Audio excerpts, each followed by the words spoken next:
Raniganj Searsole royal গ্রাউন্ডে 4 দিনব্যাপী coalfield trade expo শুভ সূচনা হলো বৃহস্পতিবার। চলবে আগামী 19শে জানুয়ারি পর্যন্ত।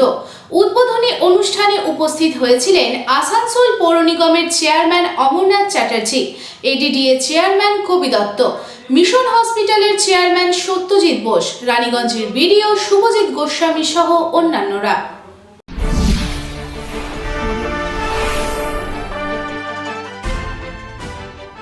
আসানসোল দুর্গাপুর শিল্পাঞ্চলে প্রতিষ্ঠিত বণিক সভা রানীগঞ্জ চেম্বার অফ কমার্সের পক্ষ থেকে রানীগঞ্জ শহরে সিয়ারসোল রাজ ময়দানে অনুষ্ঠিত হচ্ছে 4 দিনব্যাপী কোলফিল্ড এক্সপো 2025। বৃহস্পতিবার কোলফিল্ড এক্সপো 2025-এর দ্বিতীয় সংস্করণ উদ্বোধনী অনুষ্ঠানে উপস্থিত ছিলেন আসানসোল পৌর নিগমের chairman Amarnath Chatterjee, Asansol Durgapur chamber of commerce তথা Asansol Durgapur development authority chairman Kabi Dutta, mission হসপিটালের চেয়ারম্যান ডক্টর সত্যজিৎ বোস সহ অন্যান্য বিশিষ্ট ব্যক্তিবর্গ। উপস্থিত অতিথিদের হাত দিয়ে প্রদীপ প্রজ্বলন করে অনুষ্ঠানের শুভ সূচনা করা হয় এদিন।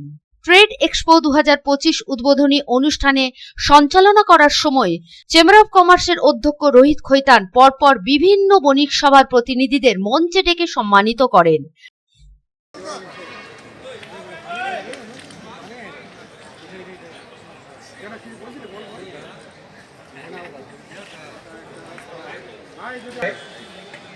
मुकेश दालुका जी भी हमारे बोर्ड में मौजूद है। हमारे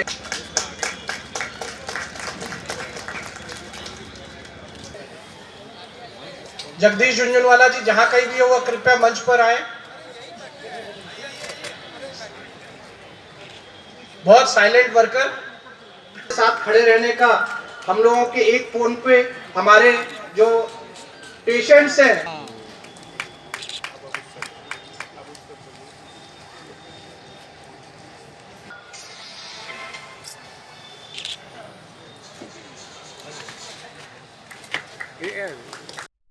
রানীগঞ্জ চেম্বার অফ কমার্সের পক্ষ থেকে আয়োজিত ট্রেড এক্সপো 2025-এ উপস্থিত হয়েছিলেন Ukhra chamber of commerce, Niamatpur chamber of commerce, Panagarh chamber of commerce সহ অন্যান্য চেম্বার অফ কমার্সের প্রতিনিধিরা। এছাড়াও কোলফিল্ড এক্সপো 2025-এ প্রথম দিনে উদ্বোধনী অনুষ্ঠানে উপস্থিত হয়েছিলেন রানীগঞ্জ বোরোর চেয়ারম্যান মোহাম্মদ মোজাম্মেল হোসেন শাহজাদা, বিডিও শুভজিৎ গোস্বামী, কাউন্সিলর রূপেশ যাদব সহ অন্যান্যরাও।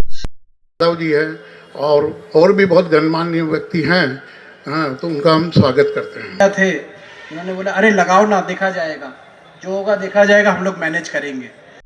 কোলফিল্ড এক্সপো 2025-এর দ্বিতীয় সংস্করণের সাফল্য অনুষ্ঠানের জন্য শরৎ কানুরিয়া, মহেশ খরিয়া, যুগল কিশোর গুপ্তা, অরুণ ভাটিয়া, জগদীশ ঝুনঝুনওয়ালা, কার্যকরী অধ্যক্ষ প্রদীপ বাজুরিয়া বিশেষ করে যোগদান করেন।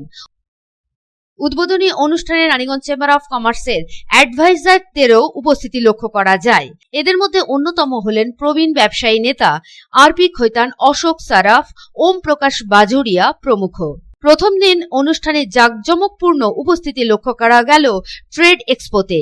উপস্থিত হয়েছিলেন বিশিষ্ট সঙ্গীত শিল্পী তথা জি বাংলা খ্যাত অতনু ঘোষ এবং সঙ্গীতা গাঙ্গুলি। এ বিষয়ে রানীগঞ্জ চেম্বার অফ কমার্সের অ্যাডভাইজার আরপি খৈতান বলেন, রানীগঞ্জ চেম্বার অফ কমার্স পশ্চিমবঙ্গের সর্ববৃহৎ প্রতিষ্ঠান। আমরা চেষ্টা করি যেসব মানুষ চেম্বারের দ্বারস্থ হন তাদের সাহায্য করতে। আমাদের কাছ থেকে পেতে চাইছি, তাতে আপনারা যে আমাদের সাথে সহযোগিতা করছেন, অকুণ্ঠ ধন্যবাদ আপনাদেরকে আমি জানাই। বন্ধুগণ, আজকে বলার সময় নয়, আজকে শোনার সময়। আমাদের কাছে অনেক বিভূতি রয়েছেন, প্রাণপুরুষ রয়েছেন এক একটা ইনস্টিটিউশনের, তাদের মুখে কিছু শোনা। আমি দুটি কথা বলে আমার কথা শেষ করে দিব। 1959 সালে রানীগঞ্জ চেম্বার কমার্সের প্রতিস্থাপনা করা হয়। আজকে আমরা 66 বছর অতিক্রমণ করে এই জায়গায় দাঁড়িয়েছি। বলা চলে পশ্চিমবাংলায়, কলকাতার বাইরে, নট অনলি পশ্চিমবাংলা বরং ইস্টার্ন ইন্ডিয়াতে it is one of the biggest chamber. আপনারা শুনলেন আমাদের পূর্বপুরুষরা যেটা বললেন, সভ্য সংখ্যা 1200-1300। আমাদের কাজকর্ম কিভাবে হয়, আমরা চেষ্টা করি সাধারণ মানুষ দুস্থ আর নিঃস্ব মানুষ তারাও যদি আমাদের দ্বারস্থ রানিগঞ্জ চেম্বার অফ কমার্সে হয়ে যান, তাদেরও প্রত্যেকটি কাজ করার আমরা চেষ্টা করি, প্রাণ দিয়ে মন দিয়ে চেষ্টা করি তাদের। It is not that we are doing hour activities two only members. যে কোনো ধরনের মানুষ আমাদের কাছে অ্যাপ্রোচ করতে পারে, তাদের আমরা সেবা দিই। এইটাই আমাদের ঐতিহ্য। ভবিষ্যতে আশা করি এই ঐতিহ্যকে আমরা বহাল রাখতে পারবো। আসানসোল পৌর নিগমের চেয়ারম্যান অমরনাথ চ্যাটার্জি বলেন, রানীগঞ্জ চেম্বার অফ কমার্স এত সুন্দর অনুষ্ঠান করছে যেখানে ব্যবসায়ীরা তাদের কাজের ক্ষেত্রে বিশেষ সুবিধা পাবে আগামী দিনের পথ চলাতে। ক্রেডিট, ভবিষ্যৎ ক্রেডিট কার্ড, তো মমতা বন্দ্যোপাধ্যায়ের যতগুলো প্রোগ্রাম আছে তার মধ্যে এটা মানুষকে অনুপ্রেরণা জাগাবার একটা স্কিম, যে মানুষ লোন নেবে। শুধু ভারতবর্ষ বা পশ্চিমবঙ্গে তো নয়, পৃথিবীর বিভিন্ন প্রান্তেই কিন্তু চাকরির অভাব আছে। বর্তমান অবস্থাতে পৃথিবীর বিভিন্ন প্রান্তেই টাকার ক্রাইসিস আছে, মন্দা বাজার চলছে। আমরা কোভিডের পর থেকে যদি দেখতে পাই যে চেম্বার বিভিন্ন রকমভাবে অনুপ্রেরণা জাগাচ্ছে, মানুষকে বলছে, মানুষকে ব্যবসা করতে বলছে, মানুষের ব্যবসার কাজে লাগাচ্ছে, লোক নিয়োগ করছে, লোককে চালছে। আমাদের রাজনৈতিক নেতৃবৃন্দ বলছেন চেম্বারকে ইনক্রিজ করার জন্য, চেম্বারকে অনুপ্রেরণা জাগাচ্ছেন আমাদের রাজনৈতিক নেতৃবৃন্দ বিভিন্ন সময় বিভিন্ন রকম। এত সুন্দর একটা জায়গা তৈরি করেছেন রানীগঞ্জ চেম্বার অফ কমার্স, তাও আমি দেখি চেয়ারগুলো ফাঁকা। আমার খুব দুঃখ লাগে। মানুষ কি চায়? কেন এই সুন্দর অনুষ্ঠানটাকে এতদিন ধরে ইনারা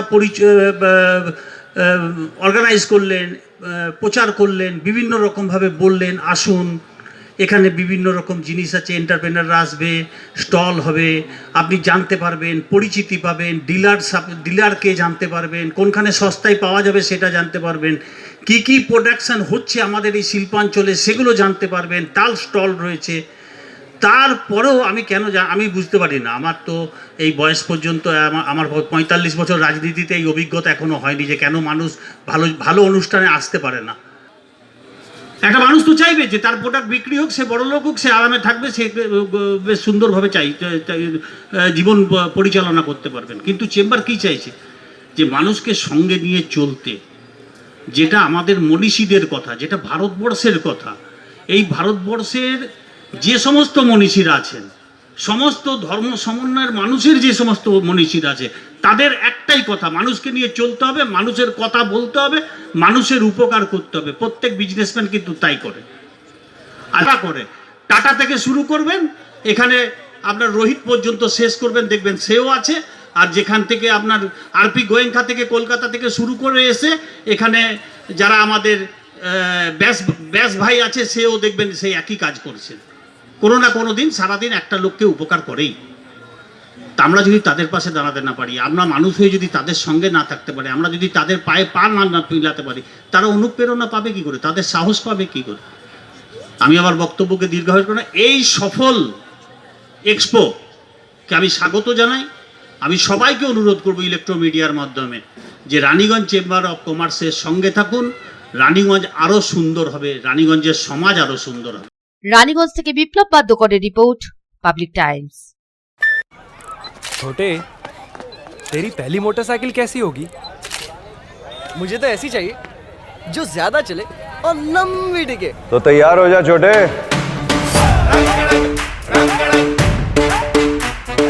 अरे मोटरसाइकिल लेने के लिए होंडा की 100 आ रही है, जो ज्यादा चले ज्यादा टिके।